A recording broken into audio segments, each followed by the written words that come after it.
Estamos en Romanos 8. Como dije en la primera clase de Romanos 8, para los... hay capítulos de la Biblia que son más importantes que otros. ¿Por qué? Porque hablan de cosas más fundamentales. O sea, toda la Biblia es importante, pero hay cosas que son fundamentales para el cristiano.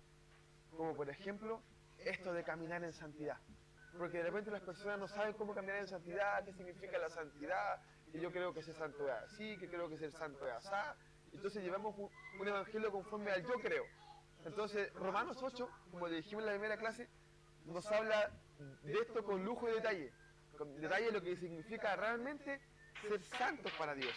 Porque es importante que nosotros sepamos cómo andar en el Espíritu, para saber si estamos flaqueando, si debemos cambiar, si debemos perseverar, cómo nosotros debemos actuar, porque de repente la iglesia nos enseña cosas que no son, o la gente nos enseña cosas que no son reglamentos humanos, como lo hacían los fariseos con la ley. Ellos le ponían carga a la ley, y muchas veces nosotros ahora caemos en lo mismo, le ponemos carga a la ley, como por ejemplo la falda, la corbata, la pintura, cosas, la tele, la música, cómo te vestí, cosas chiquititas, pero hay cosas que están más allá, que las vamos a ver después en Romanos 8. Pero ese es un pequeño resumen viendo lo que hemos visto hasta ahora. Ahora, el 15, dice así, la versión obviamente la Reina Valera, dice, pues no habéis recibido el espíritu de esclavitud para estar otra vez en temor, sino que habéis recibido el espíritu de adopción por el cual clamamos, Abba Padre.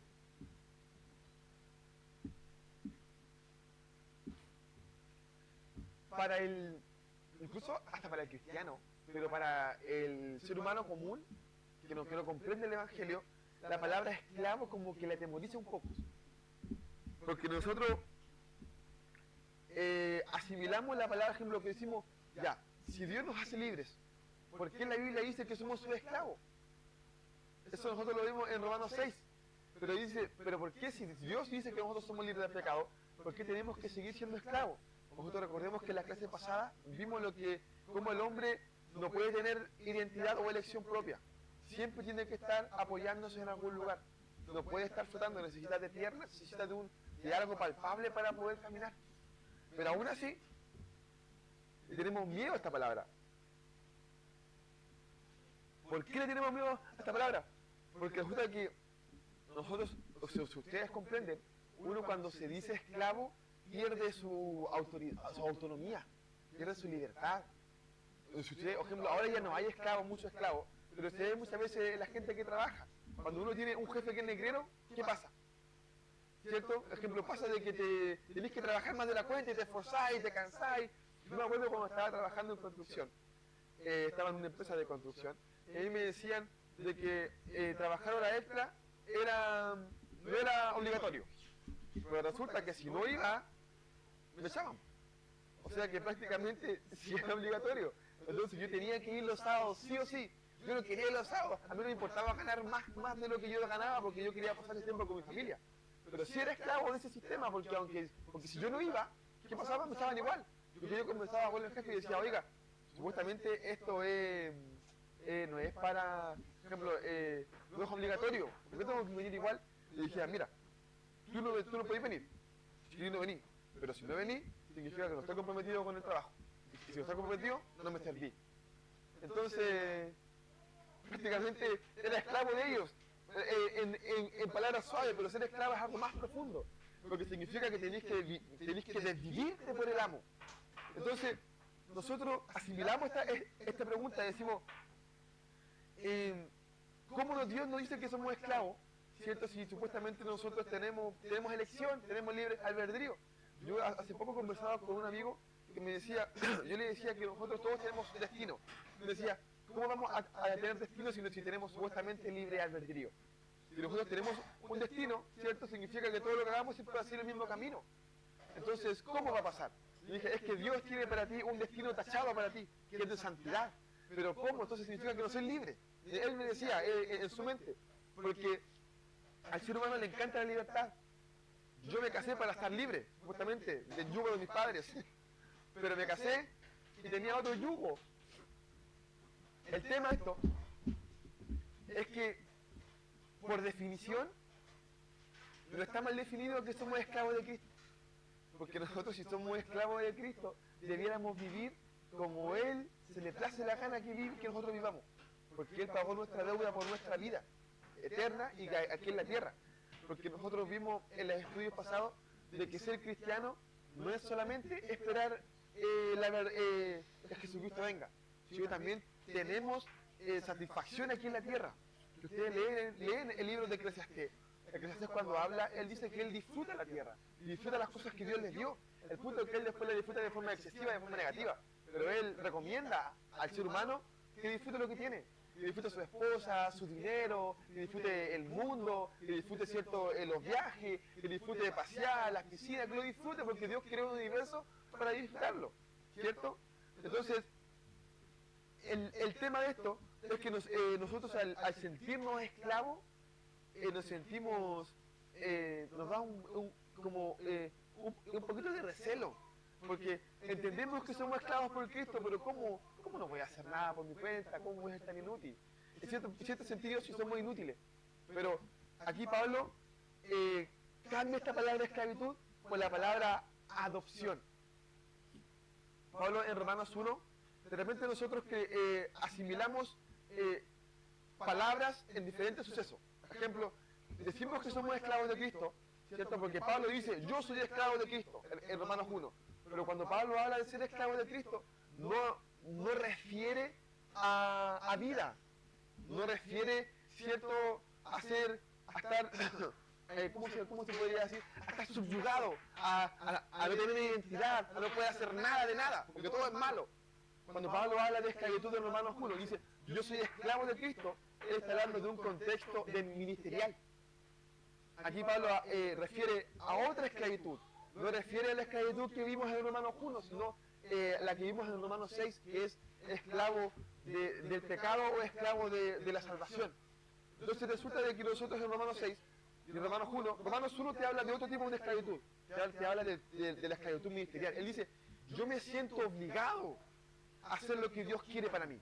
Por eso él dice, me siento como un siervo, como un esclavo, pero es por la obra, no es por el tema de santidad.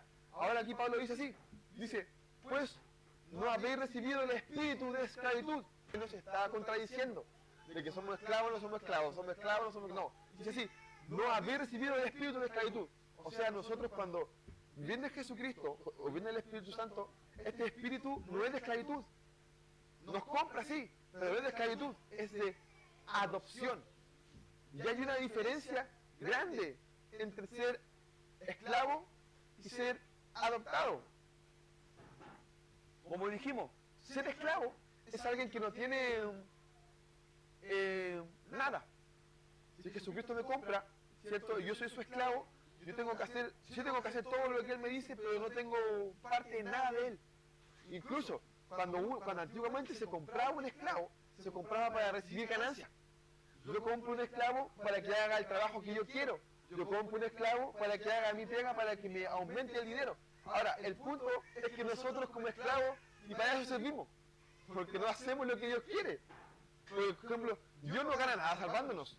Él puede hacer todo solo porque Él es omnipotente. Él puede bajar y predicar a todo el mundo, y si quiere nos salva a todos, Él puede hacerlo. Pero Él no quiere eso. Él quiere que nosotros lo entendamos, lo hagamos por iniciativa propia. Entonces, nosotros como si fuéramos esclavos literalmente, ¿cierto? Dios no puede recibir nada de nosotros. La diferencia que hay entre el Dios de Israel con el Dios romano es que el Dios romano, Zeus, Poseidón y todo ello, ellos para mantenerse vivos necesitan la adoración. Si ellos, ¿cierto?, no tienen adoración, ellos supuestamente mueren. Dios no es así. Si a Dios no le adora a nadie, Él sigue siendo Dios y sigue siendo el mejor Dios del universo. Pero Dios, ¿cierto?, cuando nos adopta, cuando somos sus esclavos, nos refiere a esa identidad. Por eso Pablo divide esto y dice, ustedes antes eran esclavos del pecado, ahora son esclavos de Cristo, pero no asimilen a la esclavitud de la misma del pecado, ahora ustedes son adoptados. Ahora, dijimos que ser esclavo es ser subyugado a, cuando uno es adoptado es diferente, porque uno cuando es adoptado tiene privilegios. Me puedo sentar a la mesa. Tengo el privilegio, ¿cierto?, de la herencia del padre. Si soy esclavo, no tengo privilegios. Por ejemplo, un esclavo no se podía sentar a la mesa. Un adoptado sí, porque soy hijo. Tengo prácticamente el mismo derecho que un hijo legítimo, si yo soy adoptado. Por ejemplo, en el caso, imagínense, que yo no fuera hijo de mi papá. En el caso, aunque él que yo no fuera hijo de mi papá, y mi hermano mayor si fuera su hijo, yo al tener su apellido, al ser adoptado, puedo optar a los mismos beneficios que él, sin que él haya puesto la semilla. Pues igual puedo hacerlo porque soy adoptado. En Cristo es lo mismo. Entonces, Pablo dice, ustedes olvídense de que son esclavos de Cristo. Ustedes son hijos ahora, ya no son esclavos, son hijos. Y por eso utiliza una palabra hermosa que significa que es Abba Padre.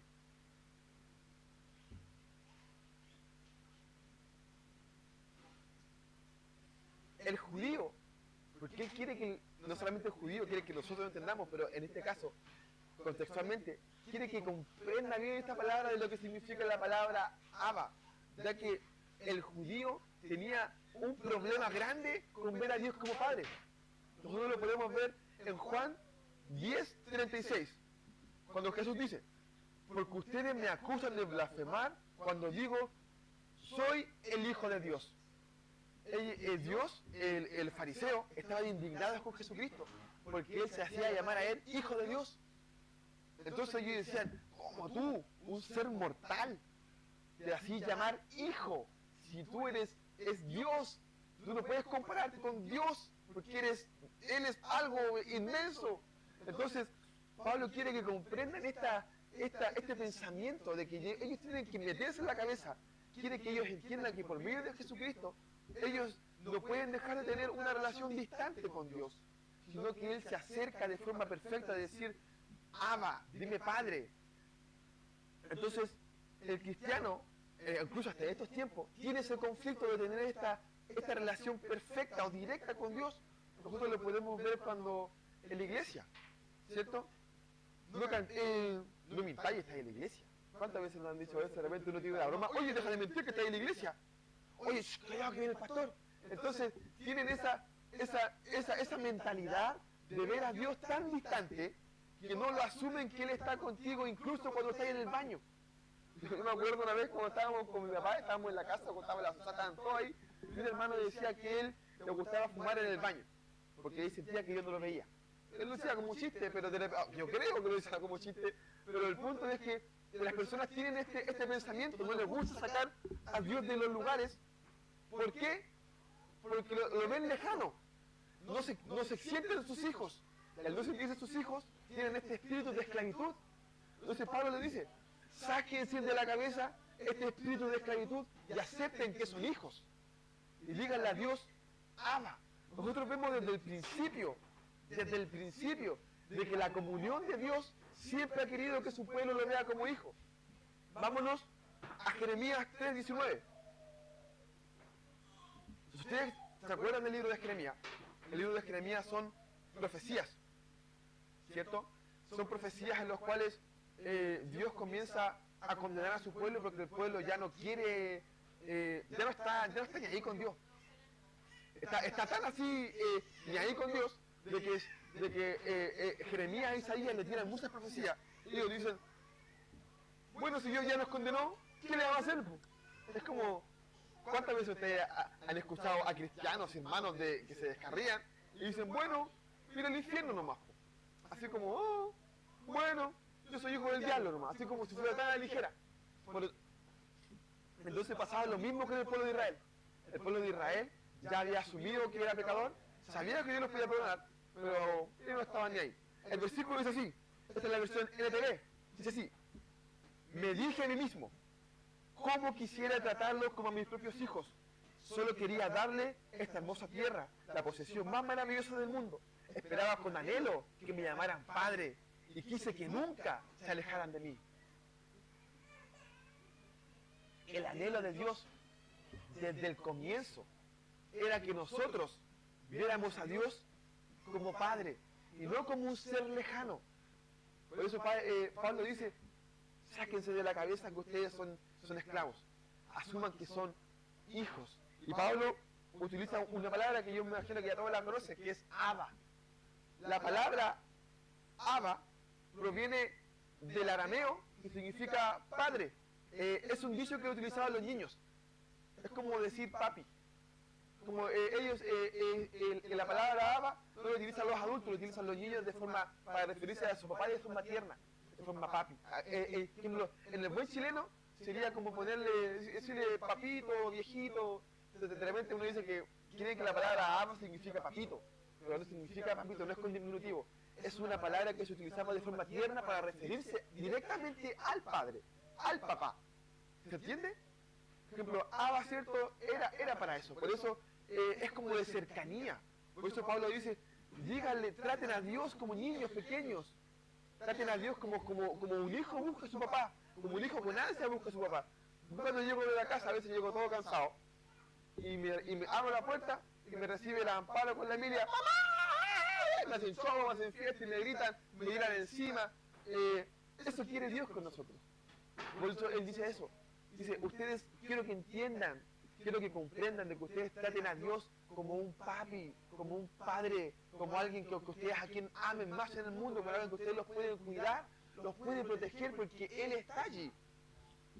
El problema es que de repente no se puede comprender mucho, porque el mundo se ha encargado de menospreciar al hombre y de menospreciar la paternidad. El padre, ¿cierto?, es el que está a cargo de todo lo que está en la casa.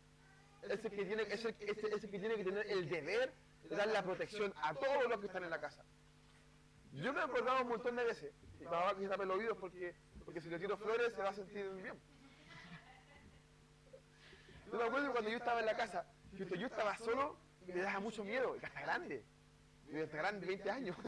De repente yo llegaba a la casa solo y tenía la luz prendida. Llegaba a mi papá y era diferente. Se sentía tranquilo, porque es lo que provoca a los papás, en los niños, en los adultos incluso. Incluso yo me fui a vivir solo, que cuando me fui a vivir solo en mi departamento, tenía, imagínense, 22 años y tenía toda la luz prendida. Quizás yo en mi mente decía, ¿por qué tengo miedo? No entiendo, ¿por qué me da temor? Pero es por la seguridad que me daba mi papá en mi casa. Y después ya yo entendí de que eres maduro. No, ejemplo, son procesos que uno vive. Entonces pasa lo mismo con los hijos, de que es lo que Dios espera de nosotros, de que nosotros sintamos esta protección perfecta de que Él siempre va a acudir, siempre va a responder. De repente nosotros vemos a un Dios pero muy lejano. Aún así, vemos todo lo que nos ha dado, pero aún así lo vemos pero muy lejano. Como no lo vemos, quizás, pero sí lo sentimos, a lo mejor sí lo vemos, pero no sé por qué tenemos este espíritu de esclavitud, de ver a Dios como un amo. Sí, mi amo, Pablo no quiere eso. Pablo no quiere que tú comprendas aquí y no veas a Dios como, sí, mi Señor, no, sino que Él diga, oye, Iván, oye, Jorge, oye, Susana, oye, Manuel, oye, Juan, oye, Caro, ok, papá, eso Él quiere, eso le gusta a Él, es lo que dice Pablo, ¿cierto? Que Él abra la puerta, papá, llegaste, eso es lo que Él quiere, eso es lo que nosotros espera que nosotros, y eso también significa estar en el Espíritu. Entonces, eso es lo que estamos viendo, que va todo conectado. Estar en el Espíritu te hace y te incita a ver a Dios como un padre. Quizás hay muchas personas que nunca sintieron el amor de un padre, pero dicen, yo te lo voy a dar. Déjame que yo te explique lo que significa ser un papá. El versículo 16 dice así, el Espíritu mismo da testimonio a nuestro espíritu de que somos hijos de Dios. Una vez yo conversé con un hermano que se reía, era hermano o fue hermano en Cristo, se reía de este concepto de la salvación es personal. Decían, esta cuestión es una mentira del diablo, decía que la salvación era personal. Entonces, yo no iba a discutir con él porque si ya tenía ese pensamiento, eso como dice la Biblia, lo entiende la gente que está en el Espíritu. Entonces, Pablo aquí te habla de esto, te habla de este concepto, no puede ser más cierto este comentario de la salvación es personal, porque dice así, mira, el Espíritu da testimonio. ¿Qué es lo que da testimonio del Espíritu? Que somos hijos de Dios, ¿cierto? Entonces, el Espíritu, nuestro Espíritu, da testimonio al Espíritu que somos hijos de Dios. Ahora, ¿a quién le da testimonio del Espíritu? ¿Al vecino? ¿Al pastor? ¿Al obispo? ¿A quién le da testimonio? ¿A quién? A Cristo. Mi espíritu, el mío, mi espíritu no le da testimonio al otro, le da testimonio directamente a Cristo. El cristiano está borrado de la mente porque nosotros debemos sopesar todos los espíritus. Tú soy canuto, tú no, tú sí, tú no, tú no, tú sí. Cuando la Biblia está diciendo aquí de que la única persona que sabe si eres espiritual, ¿quién es? El espíritu, no tú. Es que por sus frutos los conoceréis. Yo he tenido muchas discusiones con muchas personas que juzgan a medio mundo. Dices que yo conozco sus frutos.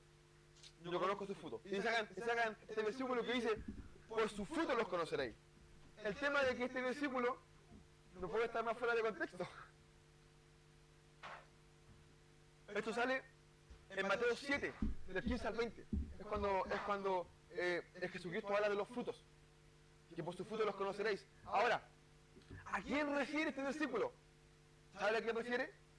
Al profeta, al maestro, al que enseña, al que tiene cargo, de lo que habla. Entonces, en este mismo versículo, que es cuando Dios dice, cuando Jesucristo dice que tenemos que sopesar, que hagamos lo que ellos dicen, no lo que ellos hacen, refiere a eso. Dice, por sus frutos los conoceréis. ¿Pero qué conoceréis? Lo que ellos dicen es cierto. No de que yo ando, a ver tu fruto, no, tú no soy de Cristo. No hace referencia a eso. Hace referencia a yo juzgar al otro, decirme, no, este compadre es del diablo. No, este compadre... Yo, en mi caminar cristiano, me he sentido miles de veces, un montón de veces la gente me ha juzgado por ser como soy. Un montón de veces. Quizás a veces con justa razón, pero muchas veces también sin justa razón. Y uno también muchas veces cayó en lo mismo. De repente, yo soy cristiano. Una vez yo estaba en el norte, a mí me gusta reírme, me gusta pasarla bien, no digo grosería, nunca he hecho grosería, pero me gusta reírme. Me gusta reírme, molestar, me gusta que me molesten, me gusta hablar payasada, de repente, ni siquiera molesto a alguien, sino solamente cosas chistosas que ocurren. Entonces de repente se me acercó un hombre y me dijo, ¿tú eres cristiano? Sí. ¿Por qué? No, me dijo, tú soy muy bueno para el deseo para ser cristiano.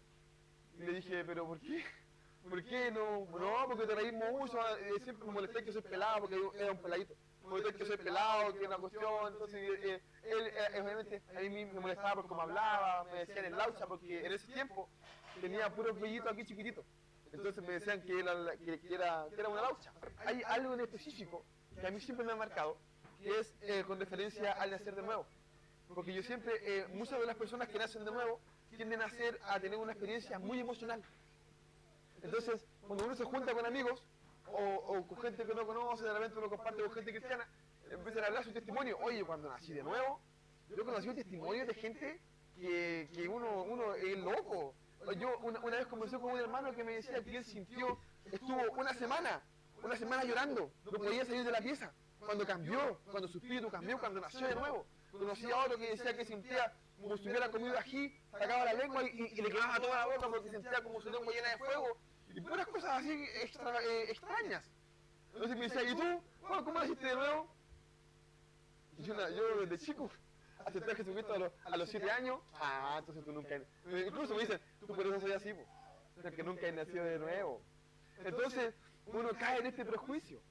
Cuando la Biblia te dice que la única persona que da testimonio de tu espíritu, te está haciendo las cosas bien, ¿quién es? El espíritu. Y nos agarramos de, no, por sus frutos los conozco. No, hay que sopesar los frutos. Y tomamos de este versículo así al azar. Porque al cristiano que no es lector, le encanta tomarse del versículo al azar que una vez dijo el pastor, que lo escucharon por allá, si dos o tres se congregan en mi nombre, si todo el versículo, el tema de los frutos, el tema de los frutos del espíritu, cuando es el fruto del espíritu. Entonces nos encanta eso. Porque no leemos, porque no estudiamos la Biblia. Por eso es tan importante estudiar la Biblia para no caer en estas injusticias que el mundo nos ha traído. Pero son temas y cosas que el cual el cristiano le encanta hablar sin tener ningún conocimiento con el tema de juicio. ¿Por qué? Porque mis debilidades no son las mismas que las suyas, o que las suyas, ¿cierto? Quizás cierto la mía puede ser la mentira, la suya puede ser la pornografía o cosas más fuertes, pero todo es pecado. aunque tuyo sea esto y esto, todo es pecado al fin y al cabo. Entonces, de repente, no, es que este es muy mentiroso. Como a ti no te cuesta, ¿cierto? ¿Te gusta hacer esto? ¿Te gusta ver quién es más espiritual que no? No, que a este le gustan mucho los juegos. Como a ti no te gusta jugar, no, que este ve mucha tele. Como a ti no te gusta ver tele, entonces caemos en eso. Este no es espiritual porque ve mucha tele. Como tú lo veis, obviamente para ti es más fácil decir que este no es espiritual, ¿cierto? Entonces, Pablo dice eso, dice, la única persona que puede dar testimonio de quién soy, de mi oración, ¿cierto quién es? El Espíritu Santo. Porque Él es quien me ve cuando me levanto a las 3 de la mañana, Él es quien ve mis luchas, Él es quien sabe las veces que le digo, Señor, otra vez caí con la mugre. Y los que no lo hacen, Dios los juzga. Nosotros, si llegamos a 2 de Corintios, Pablo en 2 de Corintios 3 habla de esto. Habla de que las personas que abusan del triunfo, Dios los va a juzgar en su tiempo.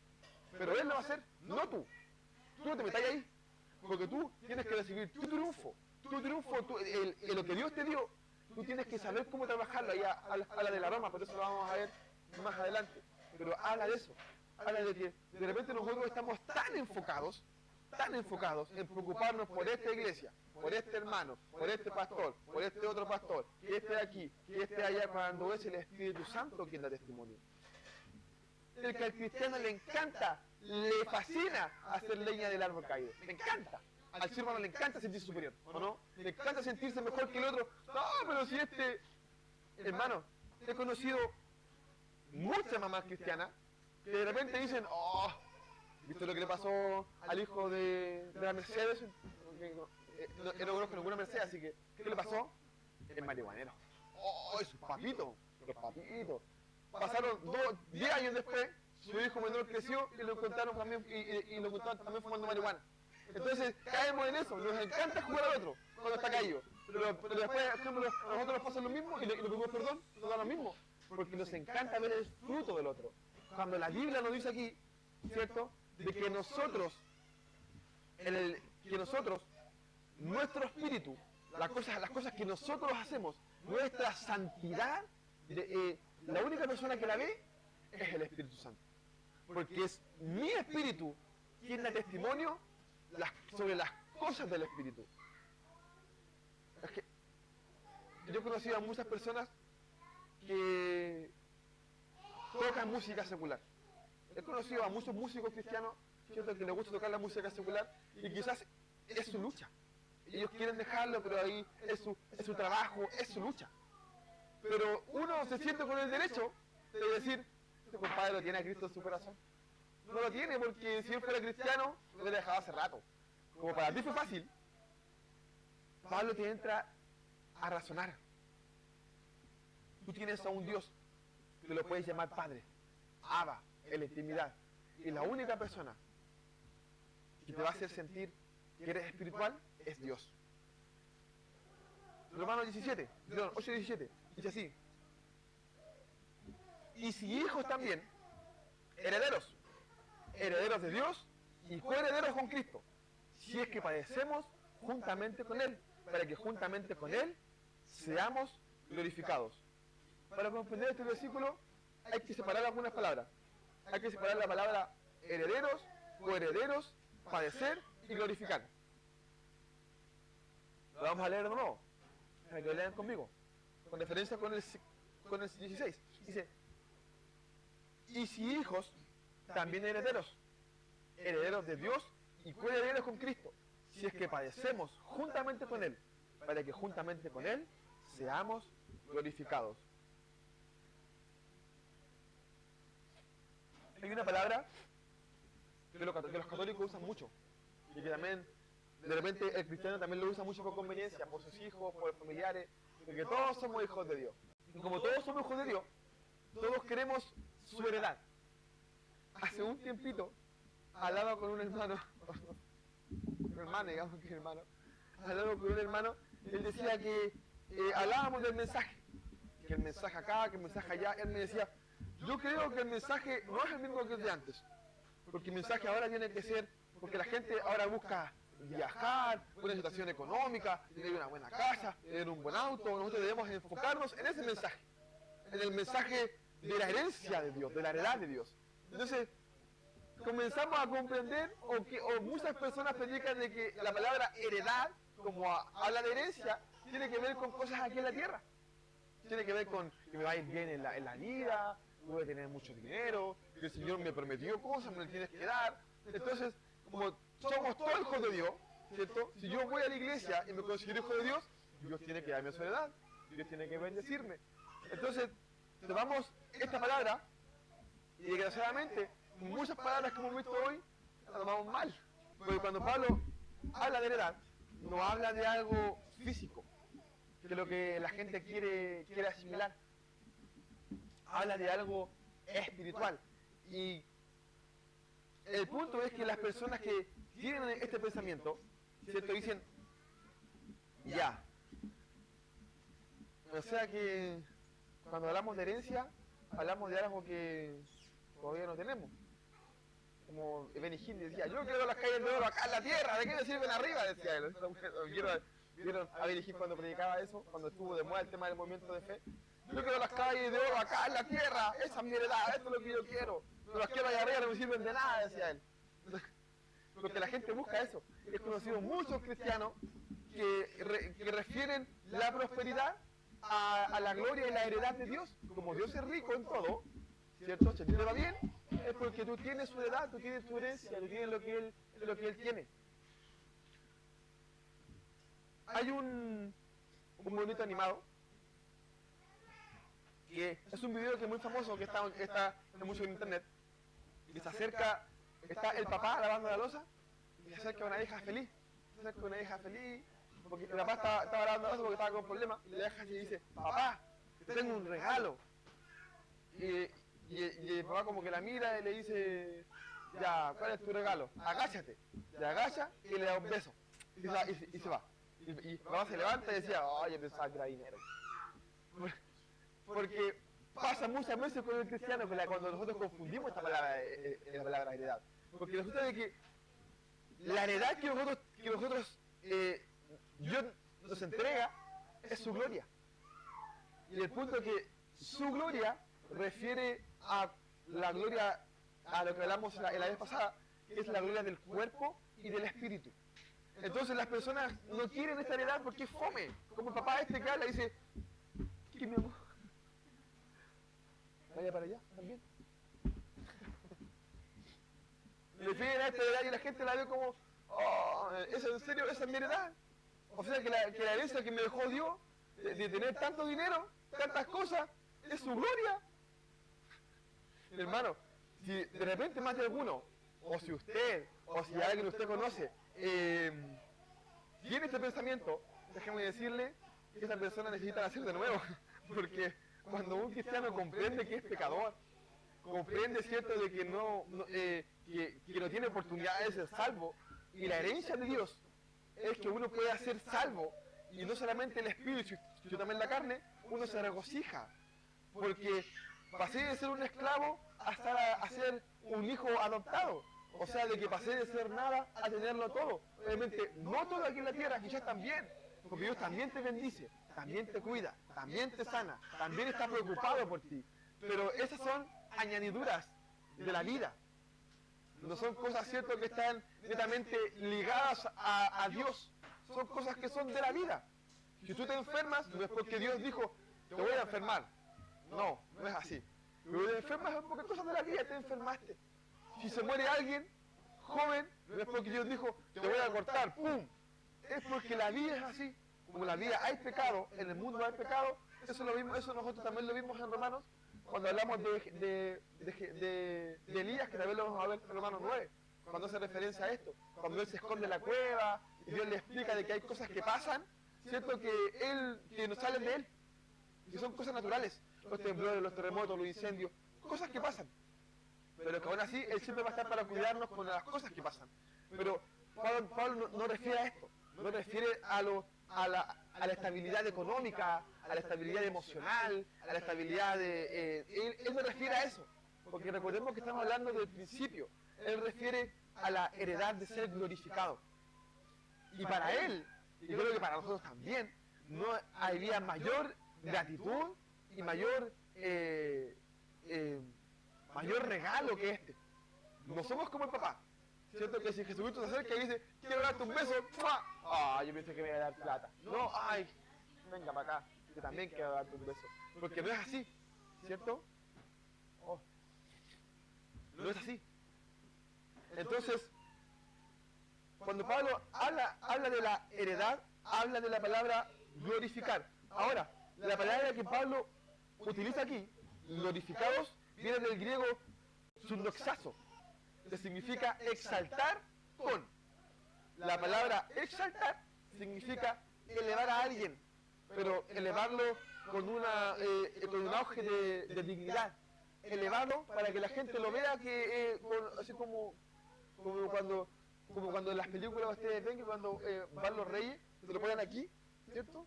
A él lo exaltan porque lo pasan por la ciudad, lo llevan con carruaje de oro, ¿cierto? Los esclavos van todos aquí caminando, a él lo exaltan para que la gente vea que él es digno. Pero el punto de que esa palabra glorificar refiere a ser glorificado con, dice aquí, en el 17, y también herederos de Dios y coherederos con Cristo. Por ejemplo, nosotros para ser herederos de algo debemos tener similitud con quien deja la herencia. Ejemplo, ejemplo, yo para ser heredero de las cosas de mi papá, yo tengo que tener su apellido, lo mínimo, tengo que tener su apellido. Pero cuando yo soy coheredero, no necesito yo no tener nada. Ejemplo, la Caro, si yo estoy casado con la Caro, que podía recibir una herencia, yo soy coheredera de su herencia, yo soy coheredero de su herencia, porque ella se lo ganó, pero yo al estar unido a ella, también puedo disfrutar de esto. Esto pasaba mucho en el colegio, no sé si ustedes fueron al colegio, pero en el colegio muchas veces cuando se hacían trabajo, siempre había uno que no hacía nada, siempre. Entonces de repente, uno por amor para no tener problemas, igual lo ponía en el trabajo, ¿cierto? Igual ponía, o había un compañero que siempre decía, le hizo el trabajo y decía, oye, poneme abajo, ya te voy a poner abajo. Él, ejemplo, el niño que hace esto, se hace coheredero de la nota, porque no se merece que le pongan el 7, porque él no hizo nada. Pero solamente con que su nombre esté escrito ahí, y van a estar todos 5 nombres y abajo le ponen con lápiz y grafito, Iván Ramírez. Ya soy coheredero, ya soy partícipe de esta gloria. Entonces,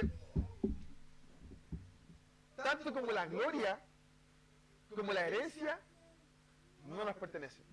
Y Pablo quiere que el cristiano, que el judío se lo grabe en la cabeza. El ser humano tiende a ser muy jactancioso, le encanta jactarse de lo que tiene. Entonces Pablo quiere que entienda, tú vayas a ser glorificado, tú vayas a tener herencia, pero métete aquí en la cabeza primero que no es tuya. Aquí, rápido. No porque tú seas judío, lo vimos en Romanos 2, no porque tú te congreguís, no porque tú hayas nacido en la iglesia cristiana, no porque tú seas pastor, seas diácono, esposa del diácono, esposa del obispo, esposa del apóstol, el arcángel, no porque tengáis ningún cargo, tú vas a recibir por eso tu herencia y tu glorificación. Y él quiere que lo entiendan aquí, porque el judío, recordemos que el judío, él pensaba que con ser judío tenía el cielo ganado. Nosotros pensamos que con congregarnos tenemos el cielo ganado. Pensamos que con estar acá adelante, con hacer eso, tenemos el cielo ganado. Entonces él quiere que lo entienda. Tanto tu gloria como tu herencia no te pertenece. Porque no eres heredero, eres coheredero. Y no eres glorificado, sino eres exaltado con. ¿Se entiende? También hay otra palabra que aquí también se mal confunde, que es la palabra padecemos. El versículo dice así, herederos de Dios y coherederos con Cristo, si es que padecemos juntamente con Él. La palabra padecer está ligada al sufrimiento, ¿cierto? Entonces de repente el cristiano, lo vemos mucho en los católicos, que ellos dicen que tienen que sufrir por causa del Evangelio. Y hablan de sufrir, de pegarse, de sufrir, o de repente el cristiano hace lo mismo. De repente, no sé, nos pasa algo y dice, Dios permitió que me pasara esto porque yo tengo que sufrir por el Evangelio. De repente estamos en la calle predicando, nos pegan, no, yo tengo que sufrir por el Evangelio, tengo que padecer. Y hay gente que le encanta eso, ¿cierto? Yo una vez, no me acuerdo con cómo estábamos en la casa, yo era chico, y alguien, un hermano, no me acuerdo quién fue, habían unos cristianos en la calle, unos testigos, no me acuerdo qué eran, y un amigo le tira agua, para molestarlo nomás, le tira agua. Entonces, esta persona dice, yo con esto voy a hacer que este hermano tenga nuevo testimonio ahora, va a llegar feliz a la casa, porque padeció por Cristo, porque está esa mentalidad en la mente, que uno tiene que padecer por el Evangelio, tiene que sufrir por el Evangelio, tiene que pasar esto por el Evangelio. El cristiano lo tiene aquí en la mente. Si estoy pasando problemas económicos es para la gloria de Dios y porque yo sé que Dios con esto quiere mostrarme algo. A lo mejor estoy pasando problemas económicos es por dos razones. Fuiste responsable o es cosas que pasan en la vida, porque uno está en alta y baja. Pero no es porque Dios quiera hacerte padecer, para que tú sufras, para que tú comprendas. La Biblia dice que Él, cierto, obviamente, Él aprovecha las circunstancias negativas para que tú aprendas. Pero no es porque Él te lo ponga. Son porque cosas de la vida, cosas que pasan. Ahora, la palabra padecer, como dijimos, está ligada directamente a lo físico. Pero aquí, en el griego, utiliza la palabra sympaxo, que también referencia al dolor físico, pero también referencia a simpatizar con el que sufre. O sea, ¿qué es simpatizar? Cuando uno simpatiza es cuando uno comprende lo que siente el otro.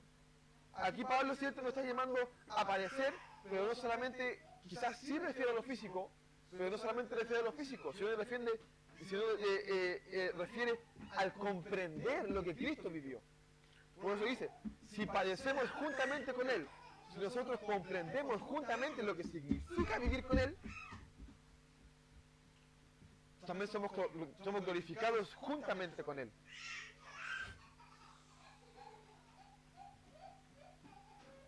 Así que el Evangelio no está ligado a la persecución. De repente nosotros vemos yo he conocido muchos jóvenes misioneros que le encanta y su mentalidad de misiones es ir a los países donde más se sufre para padecer por la causa de Cristo. Obviamente esta gente, no es por jugar, pero yo conociéndolo, cuando salen a predicar a la calle no van nunca. Nunca salen a predicar a la calle, no han agarrado ni un megáfono.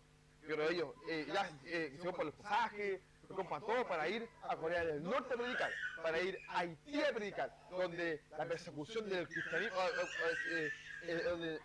donde la persecución del cristiano está atenta ya a Palestina, pero que tengo que sufrir por la causa. Pero Pablo no refiere a eso.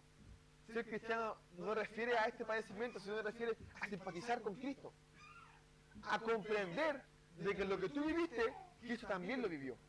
Y eso es cierto, nos enseña cómo padecer con Cristo. De que si yo sufro hambre, Cristo también vivió hambre y o sea, que Él me entiende.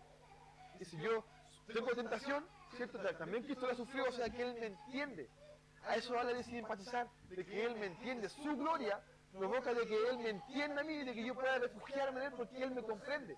No habla de las llagas, de las heridas. Por ejemplo, de repente la gente, el católico, si ustedes ven las películas cristianas, las personas lo que más sufren es cuando ven a Jesucristo clavarse, a sufrir.